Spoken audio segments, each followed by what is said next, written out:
Hey guys, Tamika of Custom Wood Burning here with another live sales chew. Short and sweet one today, just a thought on branding. There may be a couple videos on this because I want to keep them short, but the first part of branding is identity. Identity, most people think branding and they think logo, color palette, maybe a catchphrase, maybe a character, mascot, something like that. Logo probably is the primary thing, but really it comes down to identity. Identity gets communicated out in the different visual formats and verbal formats, but really identity is the first step and the first chew for branding. And so the offer is this. When we are brainstorming for our live sales stuff, and branding is very important because bias to what, not always, but when there's a business sitting in the middle of millions of other businesses, branding and identity is the thing that gets businesses remembered and trusted and this kind of thing. And so it's super key, because if you can't remember someone in the amongst the millions, easier said than done, then you ain't gonna return to shop with them, yada yada. So anyway, identity, very important. So here's the offer with identity when we're figuring out our businesses, right? Live selling is, we've talked about before, is seller centric more so than product centric. Buyers will buy into seller A over seller B because they just vibe better. They just kind of resonate for conscious or subconscious reasons. Like to hang out in their shows because they kind of relate to each other. They're entertained, this kind of thing. So the seller is very important. And I say this to say, the seller's identity and the business identity, in my view, for live selling in that context are one and the same. So the identity of the business is more about who the business is, instead of what products or which products the business offers. It's more about the who than the what.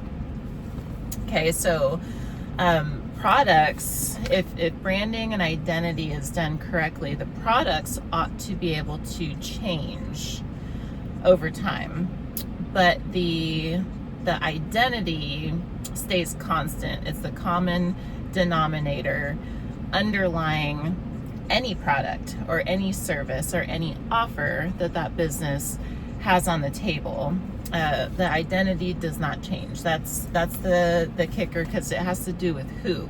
And this spins into values, is made up heavily, I should say, of values and standards and vibe. Values and standards are very similar. This is more subtle than we'd probably think. I know some businesses and sellers are very aware of their values, very conscious and intentional about their values, and they communicate them. Most don't. I feel like this is anecdotal observation, but I feel like most don't. But they're there regardless. And whether the seller is even privy to them or whether the audience is privy to them, they're subconsciously picking them up. Whatever the seller's putting down, it's the values and standards are there. Values and standards of the individual, the business owner, play into every decision that is made for that business. And so if a seller is anchored into their identity and their values and standards, they could go from selling sneakers to makeup to handmade goods to blankets to CDs, and the standards are the thing that drive the seller's decisions of, well, these ones, I'm not going to sell these things. But these ones, I'm definitely going to sell these things. For instance, the packaging, the sort, it's all one big happy equation. Okay, but the values, just like with who we are, they're constant denominators. They play into everything, from our staging to how we speak to our room, just how we represent our business, how we handle customer service. Our values and standards are extremely important, primarily because they build trust. Values and standards fuel, and water's probably a better word, trust, builds relationships, and this kind of thing. Okay, so it's part of our identity. And then vibe is too. And I was trying to think of how do we explain vibe. I know this word gets like thrown around a lot, but it does play a huge factor in our identity as a business, as a seller and a business. And it's kind of hard to explain, but the way I would like to put it is just with an example. If there are we have a music category on Whatnot. People sell records and different things, memorabilia and this kind of thing.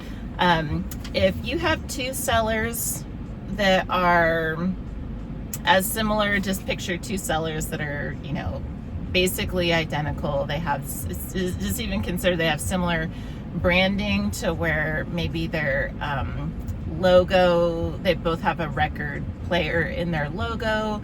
They both have a similar font. They both have a similar color palette. They both have similar show schedule, similar, just as similar as you can get. Okay, they have similar social media, whatever. Okay, similar volume, all these things.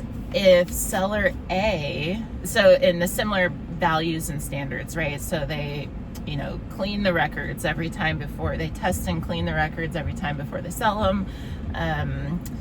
Just the way they talk to their rooms, all things that could be imagined are the same with music seller A, music seller B. Okay, but the one difference is the vibe. So here's where it's obvious, is if seller A is, their vibe is country music, okay, and seller B, their vibe is jazz or blues. Okay, you could even further this to have a seller C whose vibe, their music is, let me think, 90s rock or alternative. Okay, so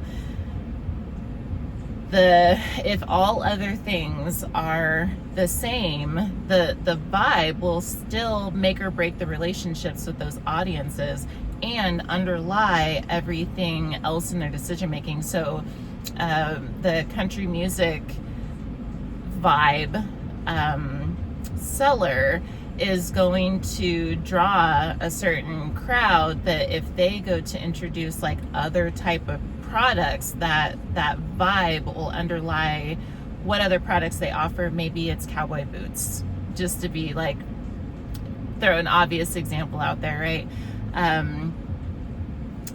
It's very obvious when it comes to the music thing, and just the music in the background. Maybe we could picture for like other category sellers or this kind of thing, but we connect on this level, on this vibe level, whether it's music or just how we even carry ourselves, right? Positive to negative tone. There's levels to it, but it has to do, it's still a consistent factor in who we are that our audience buys into and connects with and comes to trust and expect from us and from our offerings as a business. And so that's the offer for today. When it comes to branding, it is rooted, number one, in identity.